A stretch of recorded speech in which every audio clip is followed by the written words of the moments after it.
छत्रपती शिवाजी महाराजांसारखी व्हावी. 1958 ची घटना आहे माईबा.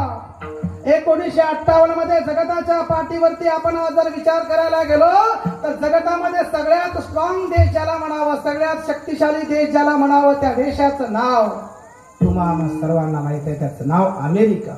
अमेरिका देशात प्रगत आहे, सगळ्या बाबतीत गडगंज श्रीमंत आहे. अमेरिकेशी कोणीही नादाला लागत नाही.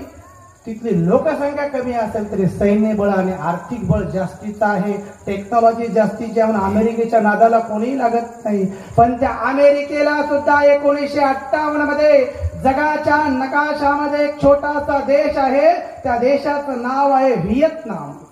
व्हिएतनाम नावाचा देश आहे आणि त्या व्हिएतनाम नावाच्या देशाने युद्धामध्ये अमेरिकेच्या सैन्याला माघार घ्यावी लागली.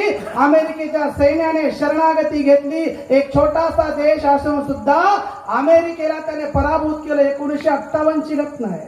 आणि मग त्या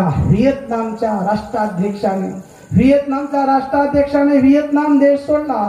तो लगेच मुंबईला विमानतळावर उतरला. मुंबईवरून तो गाडीने रायगडावर गेला.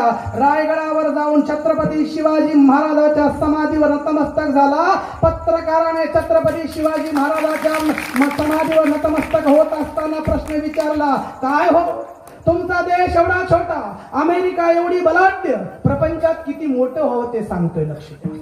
तुमचा देश एवढा छोटा, अमेरिका एवढी बलाढ्य, आणि कसं काही शक्य झालं? एवढा छोटा देश असताना सुद्धा अमेरिकेला तुम्ही युद्धात कसं काय हरवलात? असं म्हटल्यानंतर व्हिएतनामच्या राष्ट्राध्यक्षाने त्यावेळी जे उत्तर दिलं ते तमाम मराठी जनासाठी, महाराष्ट्रासाठी किंबहुना देशासाठी अभिमानाची बाब आहे. त्या व्हिएतनामच्या राष्ट्राध्यक्षाने सांगितलं, आम्ही अमेरिकेला हरवूच शकलो नसतो जर आम्ही छत्रपती शिवराय वाचले.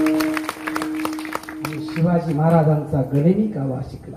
आम्ही शिवाजी महाराजांची युद्धनीती शिकली. आम्ही जंगलात राहून दगडाने धोण्याने मार दिला आणि अमेरिकेच्या सैन्याला माघारी जावं लागलं. अरे बाबा, प्रपंचात मोठं व्हायचं असेल ना तर छत्रपती शिवरायासारखं मोठं व्हा. प्रपंचात मोठं होण्यासाठी शिवराय एवढं अस्तित्व कोणाचं नाही. 18 पगड जातीला एकत्र घेऊन धर्मनिरपेक्षपणे हिंदवी स्वराज्याची स्थापना करणारा, जगाच्या पाठीवर चारित्र्यवान जर कोणता राजा असेल तर तो माझा छत्रपती शिवराय. एकच राजा इथे जन्मला, एकच राजा इथे जन्मला, तुझे किल्ला माझ्या देवाचं, माझ्या राजाचं नाव